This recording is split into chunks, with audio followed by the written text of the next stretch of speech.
Ternyata ibadah Rasulullah SAW itu tidak seperti yang mereka bayangkan, full sehari dari pagi sampai sore, mungkin dari sore sampai pagi lagi. Kalau begitu, mulai hari ini aku akan sholat malam seterusnya, tidak tidur.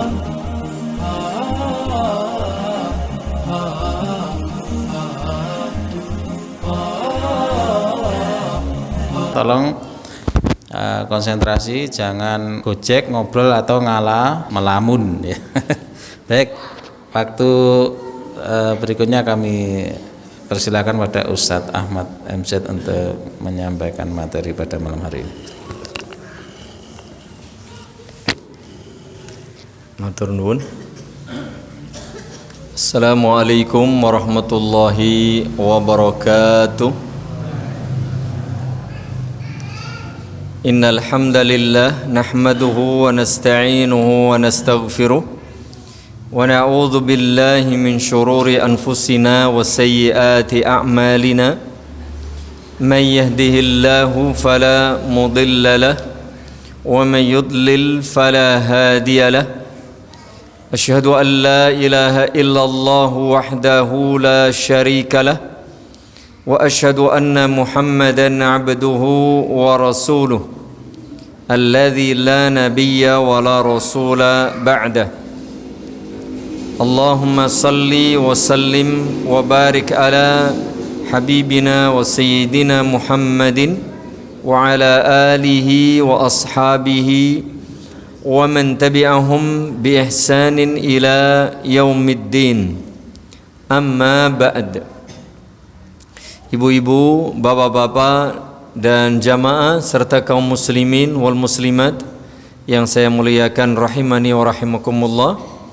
Alhamdulillah, bersyukur kepada Allah Subhanahu wa taala, malam hari ini kita masih diberi waktu, diberi kesempatan, diberi kesehatan dan kekuatan, dan tentu diberi taufik dan hidayah, keamanan dan kemudahan melaksanakan beragam aktivitas. Lebih-lebih diberi kemudahan untuk beribadah kepada Allah Subhanahu wa taala. Sungguh ini merupakan nikmat yang paling tinggi dan paling besar yang Allah limpahkan kepada hambanya di dunia ini, yaitu kita diberi taufik dan kemudahan beribadah kepada Allah Subhanahu wa taala. Termasuk pada malam hari ini Allah mudahkan kita untuk datang ke masjid, salah satu rumahnya, untuk melaksanakan salat berjamaah.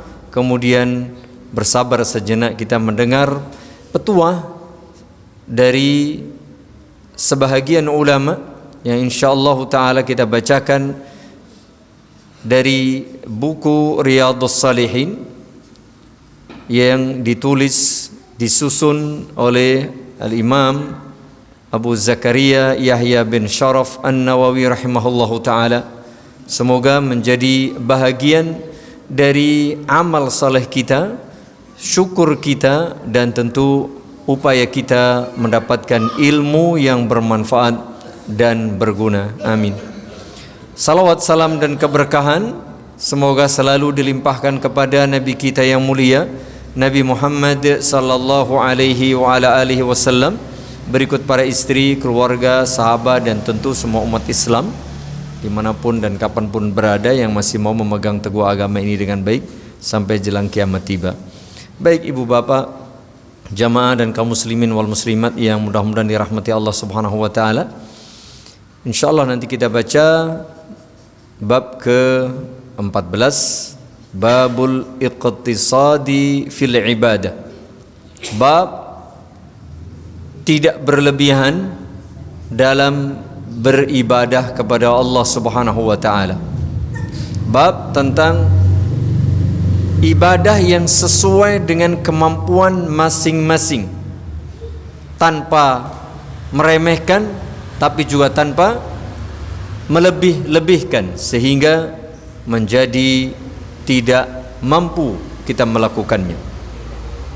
Namun sebelum itu ibu bapak, jamaah yang mudah-mudahan dirahmati Allah Subhanahu wa taala, mengingatkan bahwa kita saat ini berada pada bulan Safar, salah satu bulan Hijriyah, bulan kedua dari tahun Hijriyah. Tepatnya sekarang tanggal berapa, bapak-bapak, ibu-ibu? Ada yang ingat atau tanggal berapa sekarang? Sudah lewat tengah bulan belum? Hah? Sudah lewat belum? Sudah, kemarin itu kan ada info apa namanya? Blue moon. Iya, atau super moon. Berarti sudah lewat nih pertengahan.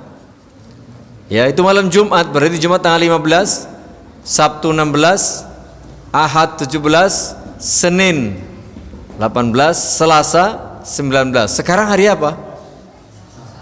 Selasa apa Kamis? Sekarang hari Rebo, Ibu Bapak. Berarti sekarang tanggal 20. Ya. Rebo Kliwon, betul enggak? Laras mboten, Bu? Rebo Kliwon 20 Safar 1445 Hijriah. Baik. Jangan lupa Ibu Bapak ya, kita biasakan untuk mengingat bulan-bulan Hijriah, tanggal-tanggal Hijriah, karena ini berkaitan dengan ibadah umat Islam.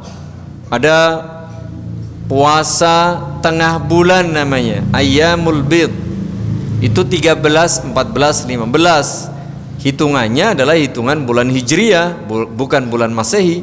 Sehingga kita hendaknya membiasakan diri mengingat bulan Hijriah, mengingat tanggal Hijriah. Dalam rangka apa? Dalam rangka untuk beribadah kepada Allah Subhanahu wa taala. Di samping itu bahagian dari bentuk wala dan loyal kita kepada ajaran agama Islam. Baik, dengan mohon taufik kepada Allah Subhanahu wa taala, kita baca babul iqtisadi fit ta'ah. Bab sederhana yang dimaksud di sini adalah sesuai dengan kapasitas masing-masing. Tidak meremehkan, tidak juga melebihkan di luar batas kemampuan. Allah Subhanahu wa taala menyatakan di dalam surah Taha, surat ke-20, ayatnya ayat 1 dan 2. Taha, ma anzalna 'alaikal qur'ana litashqa. Allah Subhanahu wa taala menyatakan, Taha, kami Allah tidaklah menurunkan Al-Qur'an ini litashqa, agar engkau menjadi susah, payah, menderita, berat, beban, tidak. Tapi sebaliknya, Allah Subhanahu wa taala menurunkan ayat Al-Qur'an, kitabullah ini, sebagai bimbingan umat agar kita menjadi mudah, bukan untuk mempersulit diri. Begitu pula tersebut di dalam surah Al-Baqarah, surat kedua, ayatnya 185. Allah berfirman, yuridullahu bikumul yusra wa la yuridu bikumul usr. Allah menginginkan kemudahan bagi kalian, orang-orang muslim, orang-orang mukmin, dan Allah tidak menginginkan kesulitan buat kalian. Ini jelas ya, kalimat dari Allah Subhanahu wa taala bahwa Islam ini agama yang memberikan kemudahan, bukan memberikan kesulitan. La yukallifullahu nafsan illa wus'aha. Allah tidak memberikan tugas, beban, tanggung jawab kecuali sesuai dengan kemampuan masing-masing. Kemudian Imam Nawawi rahimahullahu taala menyebutkan beberapa hadis yang berkaitan dengan masalah ini. Namun tentu tidak kita baca semuanya. Kita pilih beberapa hadis saja. Yang pertama,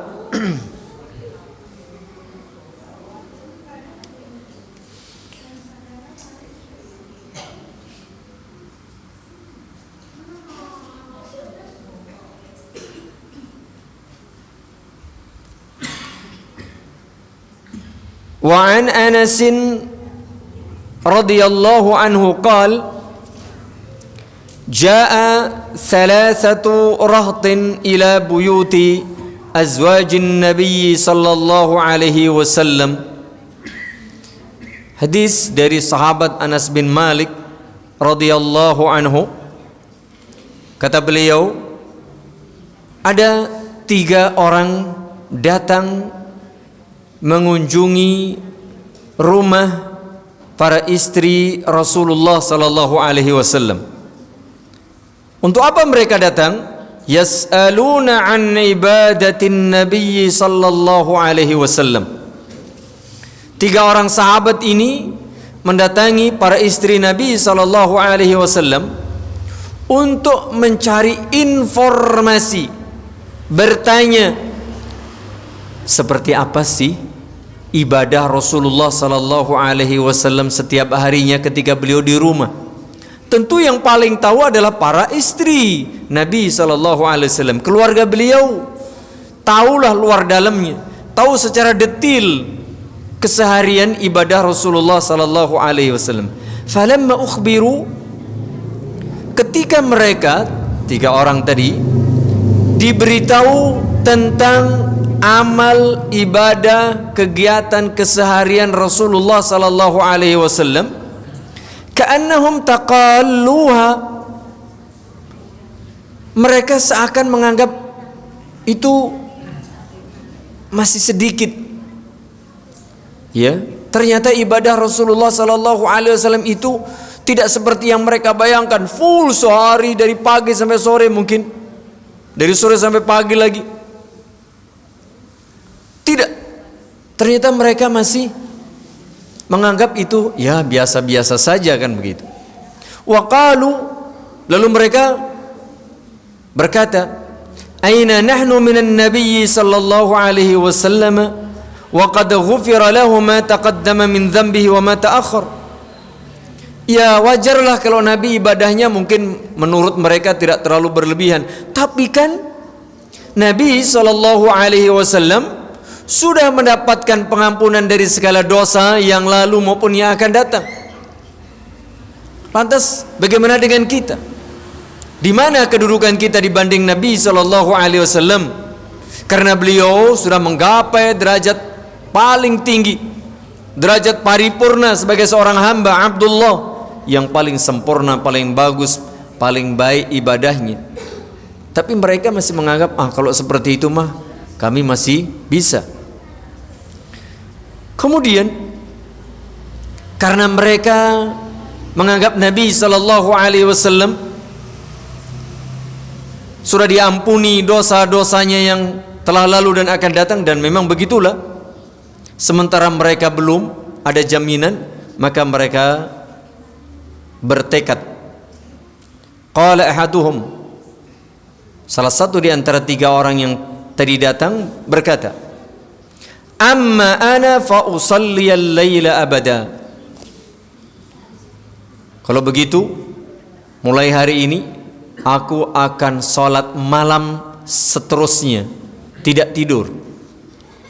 Jadi setiap malam dia bertekad tidak tidur, mengisi setiap malam dari awal sampai akhir dengan salat malam. Kemudian waqala al-akharu, yang kedua menyatakan, wa ana asumud dahra abadan wala uftir. Aku, kata orang kedua, akan puasa terus sepanjang hari selamanya dan tidak akan pernah berbuka. Jadi puasa setiap hari, ibu bapak. Begitulah keinginan dan tekadnya. Karena apa? Karena merasa dirinya masih jauh dibanding dengan Nabi sallallahu alaihi wasallam.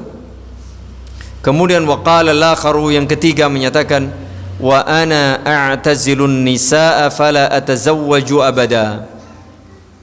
Kalau aku, kata dia, aku enggak mau menikahi wanita, aku enggak mau dekat-dekat dengan perempuan. 3 orang ini semuanya ingin menggunakan waktu-waktu mereka, sisa umur mereka untuk beribadah kepada Allah Subhanahu wa taala. Niatnya baik atau baik, ibu bapak? Baik. Tapi ternyata praktiknya berlebihan.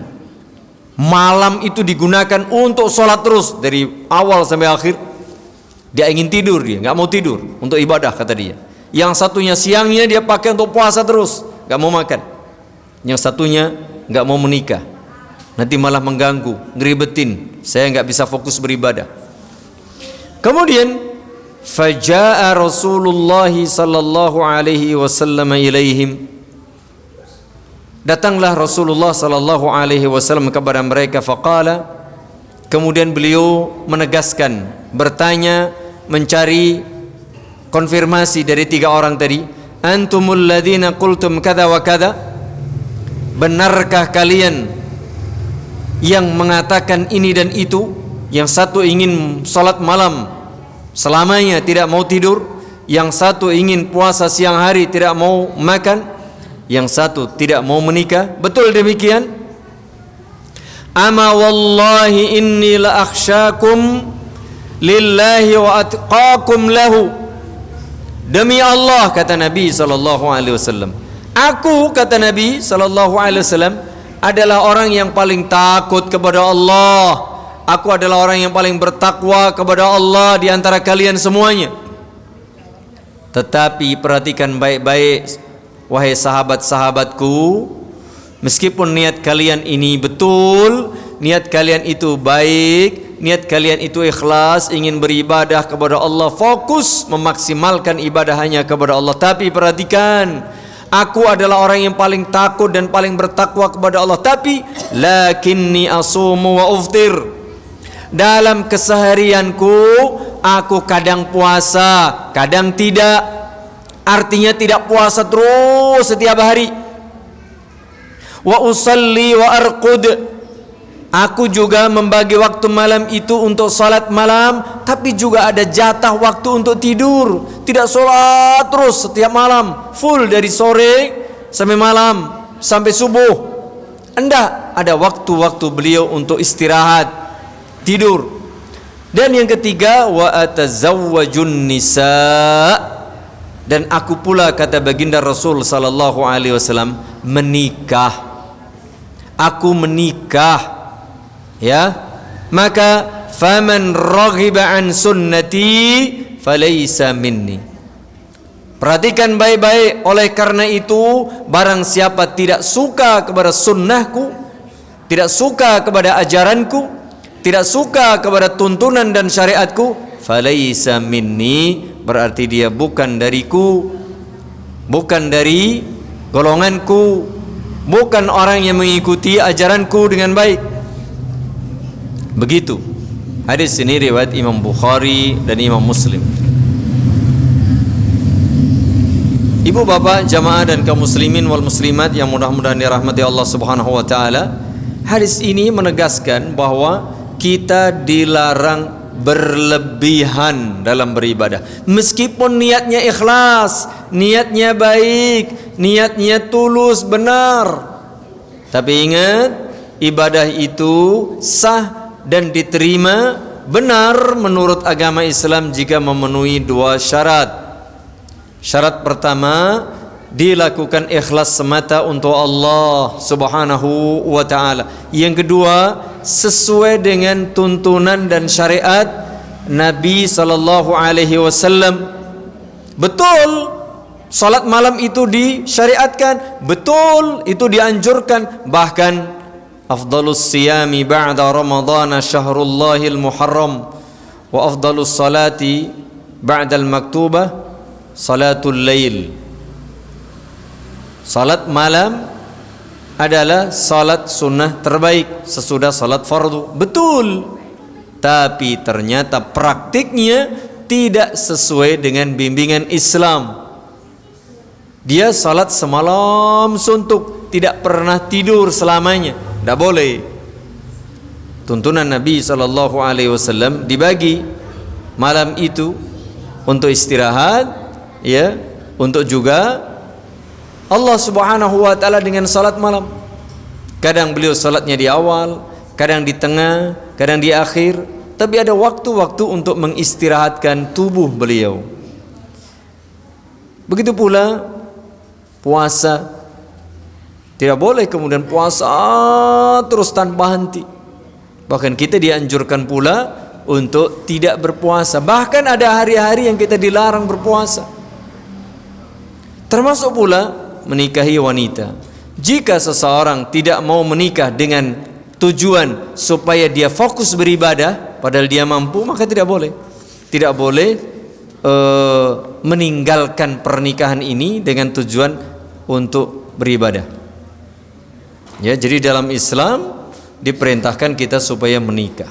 Bahkan menikah itu jika diniatkan untuk tujuan yang benar, itu bahagian dari ibadah. Begitu jemaah.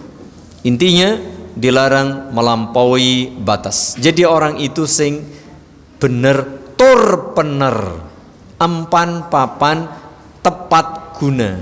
Niatnya betul, ibadahnya secara umum betul, tapi terapannya tidak tepat tadi. Niatnya ikhlas, salat malam betul, bagus, puasa sunnah betul, bagus, bahkan puasa termasuk alaika bisaum fa innahu la mislalah. Hendaknya engkau suka puasa karena puasa itu tidak ada yang menandinginya. Termasuk amalan yang paling utama, tapi prakteknya harus tepat guna, harus sesuai. Tidak asal pingin, tidak asal semangat, sehingga melampaui batas. Begitu, Masya Allah jamaah. Ini bahagian dari kesempurnaan agama Islam, bahagian dari keindahan agama Islam, bahagian dari kemudahan agama Islam. Jadi tidak memberatkan, tidak berlebihan, dan pasti cocok sesuai untuk siapapun, dimanapun dan kapanpun, dalam kondisi apapun. Sehingga nanti sangat relatif, seseorang akan beramal sesuai dengan kemampuan masing-masing. Orang yang tubuhnya kuat, dia bisa memaksimalkan puasa, tapi ingat, puasanya jangan berlebihan. Nanti disebutkan puasa maksimal sunnah itu ya puasa ala Nabi Daud, sehari puasa, sehari tidak, sehari puasa, sehari tidak. Begitu. Ini yang terbaik. Tapi tidak kemudian puasa terus selama setahun, ya, non-stop, tidak. Begitu pula tidur ada saatnya, salat sunnah ada saatnya, dan seterusnya.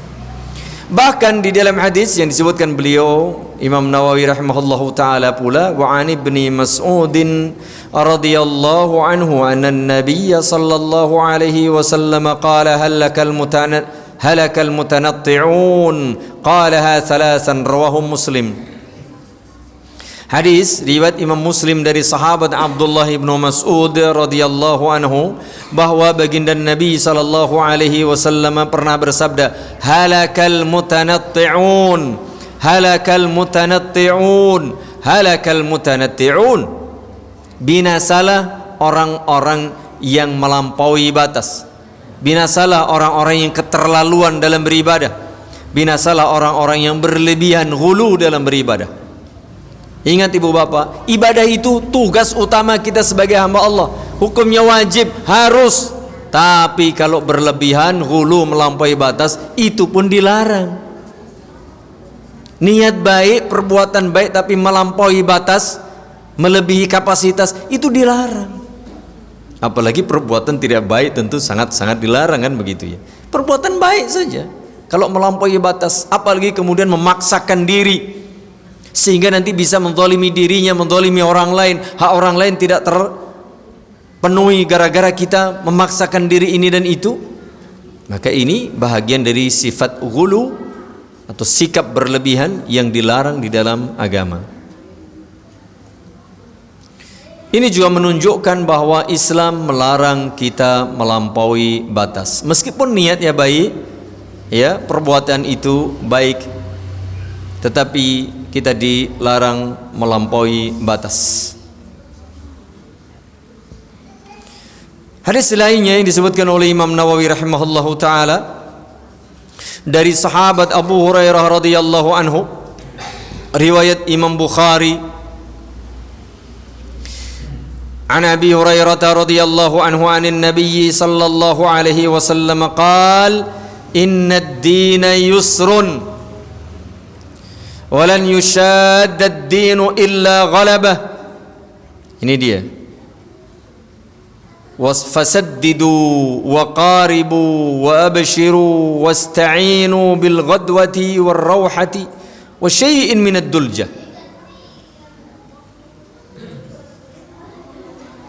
sesungguhnya agama ini mudah, begitu. Ya, ini kalimat yang sangat jelas. Agama ini mudah, jangan dipersulit, tapi juga jangan diremehkan ya, dianggap mudah, diremehkan, tidak. Tidak boleh dianggap sulit, berlebihan, tidak boleh pula dianggap remeh, diremehkan, dianggap mudah sehingga ditinggalkan, tidak boleh. Yang benar bagaimana? Berupaya kita mengikuti syariat, tuntunan dan teladan Nabi SAW yang dahulu pernah disampaikan kepada para sahabat ridwanullah alaihim ajma'in. Walan yushadad dinu illa ghalaba. Dan siapapun yang mencoba mempersulit dirinya, memperberat dirinya, memaksakan dirinya, berlebihan dalam beribadah, dalam urusan agama ini, pastilah dia ghalabah, illa ghalabah, pasti akan kalah, pasti tidak akan mampu. Kalau dia berlebihan, dia melampaui batas. Tapi kalau dia ikuti tuntunan Islam sebagaimana mestinya, pastilah dia akan mudah, nyaman dan istiqamah dalam melaksanakannya. Maka bimbingan Nabi alaihi salatu wasallam, fasaddidu, maka bersikaplah yang lurus, sedid, tepat, ya, pas porsinya, sesuai dengan potensi kemampuan masing-masing. Tentu nanti dalam hal-hal tertentu berbeda. Kalau yang wajib jelas, ya, hal-hal yang wajib. Tapi ada hal-hal yang harus ada syarat kemampuan. Contoh, orang berzakat, kalau dia mampu kaya, sudah wajib zakat, ya silakan dia berzakat. Bagi yang sudah mampu kaya untuk berhaji, silakan berhaji. Dalam hal-hal seperti ini, ini masalah kewajiban. Masalah yang lain, contoh tadi, salat malam. Bagi yang mampu, mungkin sekian lama, mungkin setengah malam, atau sepertiga malam, atau seperempat malam, monggo, sesuai dengan waktu dan kemampuan masing-masing. Puasa pun demikian. Ada mungkin, ada yang 15 hari dengan puasa Daud, ada yang Senin Kemis, ya rata-rata 8 hari misalnya. Ada yang 3 hari saja tiap bulan, monggo, sesuai dengan kemampuan masing-masing. Kan seperti itu. Saddidu, ya, beribadah sesuai dengan kemampuan masing-masing. Karena bisa jadi orang itu berbeda ya. Ada orang yang tidak kuat lapar, ada orang yang tidak kuat ngantuk. Tapi paling tidaklah, ya, mungkin 3 rakaat witir atau 1 rakaat witir, kan begitu. Kalau tidak bisa lama, masing-masing sesuai. Wa qaribu, nah kalau tidak bisa tepat sesuai dengan tuntunan Nabi alaihi salatu wassalam, ya berusaha mendekatilah, gitu ya, mendekati bagaimana yang pas, bagaimana yang tepat, begitu. Wa basyiru wasta'inu bil ghadwati war rauhah wa syai'in minad dulja. Begitu pula ketika kita mengajak orang lain, hendaknya memberi kabar gembira, ya, memberi kemudahan, jangan memaksa orang lain harus begini begitu. Kemampuan orang berbeda-beda. Kalau kita bisa melakukan ini, belum tentu orang lain mampu saat itu. Sehingga tidak bisa, kamu harus persis seperti ini, harus sama. Tidak. Dalam hal-hal yang memang ada keluasan di situ. Beda halnya dengan kewajiban yang sudah pakem. Itu memang begini begitu. Itu pun nanti ada fattaqullaha mastata'tum, bertakwalah kepada Allah sesuai kemampuan masing-masing. Salat misalnya, ya dia harus berdiri, salat wajib. Hukum asalnya demikian. Bagi yang mampu, tapi yang tidak mampu karena ada uzur yang syar'i, contoh misalnya kakinya sakit atau boyoknya sakit sehingga tidak mampu berdiri, maka boleh dia salat dengan duduk. Tidak boleh dipaksa. Ora, pokoknya kudu ngadeg. Enggak bisa. Kalau dia memang tidak mampu. Bahkan yang tidak mampu sambil duduk, bolehlah dia sambil berbaring. Tidak bisa dipaksa-paksa begitu. Tetapi bagi yang mampu, tidak boleh kemudian meremehkan. Begitu ya contoh ini penerapan. Sehingga memberi kabar gembira, kemudahan bagi setiap orang sesuai dengan kapasitas masing-masing. Jadwal sholat isya jam berapa, Mas? Hah? Oke. Baik, karena ternyata sudah hampir sholat isya. Sampai di sini yang bisa kita sampaikan, ibu bapak jamaah yang mudah-mudahan dirahmati Allah Subhanahu wa taala. Mari saya bacakan satu hadis lagi dari Abu Abdullah Jabir bin Samurah radhiyallahu anhu qala kuntu usalli ma'an nabi sallallahu alaihi wasallam as-salawat. Aku pernah melakukan berkali-kali salat bersama Nabi sallallahu alaihi wasallam. Fa kanat salatuhu qasdan wa khutbatuhu qasdan, rawahu Muslim. Ketika beliau salat pas, tepat guna. Tidak terlalu panjang, tidak terlalu pendek. Kalaupun kadang panjang, itu pun pas panjangnya. Ketika pendek, pas tepat pendeknya. Begitu pula ketika khutbah, tidak terlalu panjang, tidak terlalu pendek, atau mungkin pernah sesekali panjang, pernah sesekali pendek, tapi semua itu tepat sesuai kondisi dan keadaan. Sehingga begitulah tuntunan Islam, tepat guna, empan papan, bener tur bener sesuai dengan kapasitas, kemampuan dan kondisi masing-masing. Demikian Ibu Bapak, ya, bab tentang al-iqtisadu fit ta'ah. Sederhana, tepat guna, pas, tidak meremehkan, tidak berlebihan dalam beribadah sesuai dengan kemampuan masing-masing. Semoga bermanfaat, lebih kurangnya mohon maaf. Kita mohon kepada Allah Subhanahu wa taala, semoga Allah memberi kita ilmu yang bermanfaat, amal saleh yang diterima, istiqamah di atas kebenaran ini, diberi kita rezeki yang halal thayyib barakah, diberi kita keluarga, putra-putri, keturunan yang saleh dan salihah, dan diberi kita istiqamah di atas iman, di atas akidah, di atas tauhid, di atas sunnah Nabi alaihi salatu wasalam sampai akhir kehidupan kita menggapai husnul khatimah. Amin. Subhanakallahumma wa bihamdika asyhadu an la ilaha illa anta astaghfiruka wa atubu ilaik. Assalamualaikum warahmatullahi wabarakatuh.